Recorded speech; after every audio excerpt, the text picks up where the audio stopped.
Hey everybody, it's Eric from EPautos.com, your libertarian car guy. Mr. T and I say good morning. Hopefully this won't be my last broadcast before the nukes begin to fly.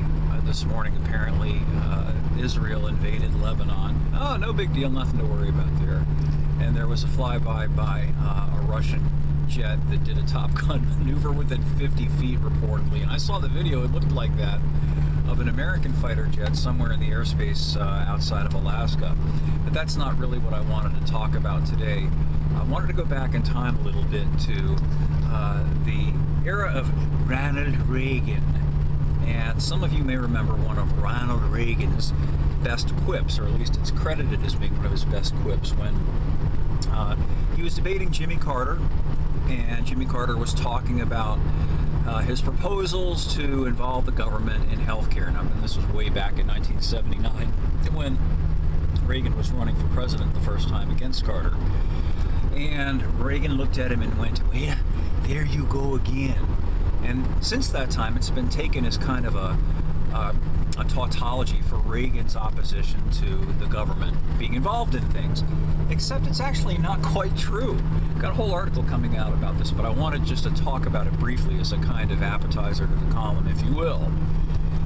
If you go back and listen to the actual debate and hear that comment in the context of what Reagan said, it's really interesting, because he didn't rebut Carter and say, look, the federal government has neither the constitutional authority nor the moral authority to involve itself in our private healthcare decisions at all, period, end of discussion. Instead, he did what Republicans have always done, which was to offer his own plan for government involvement.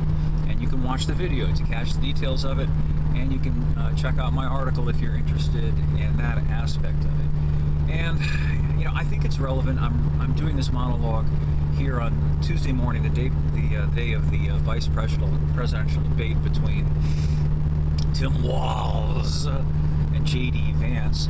And I imagine that it's going to be like all of the other presidential debates in which these clowns debate each other about how much they're going to involve themselves in our lives, as opposed to leaving us the hell alone. When was the last time you heard that from a politician running for federal office? I don't remember the last time I heard any such thing. They never say that. It's always a debate over what and to what extent they're going to do to screw with us. Never just, oh, you know what?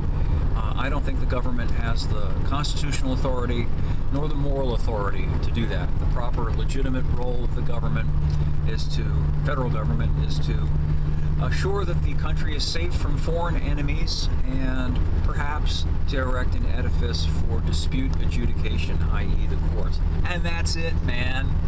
That's what a free country is all about. In a free country, you're free to, as Jefferson put it, pursue happiness, which means figure out what you want to do in life, make the most of your life, achieve things, do things, or not do them. But no one else is responsible for your failures, for your inabilities, or for your needs. And I know that sounds awfully tough and rough and mean, but you know what? I think it's a whole lot meaner to point guns at people or threaten to, which is really what you're talking about when you're talking about the opposite of that, which is to help people. The left always likes to use that language. We're going to help people. We're going to have a community. No, we're not. We're going to have a coercive collective in which some people who have guns, and I'm talking about the guns the law allows those people to have, as opposed to the ones we're forbidden by law from having, which will make you hand over your money or do as they say. And in my opinion, that's a whole lot more mean than simply saying, hey, you know what? Leave me alone. I'm going to work for my own supper, and I don't owe you a fair share of what I worked for or a bite of my supper, period. I might want to give you some, maybe, but you certainly don't have a right to it. I know that makes me a very bad man, a very mean-spirited man. Anyway, I'll close with that, and hope you'll stop by EPautos.com to check out the Reagan thing, and I'll be test driving the Audi A7 shortly, which will be interesting, I hope, and have a review for that up on the site as well, and we'll have more for you again soon.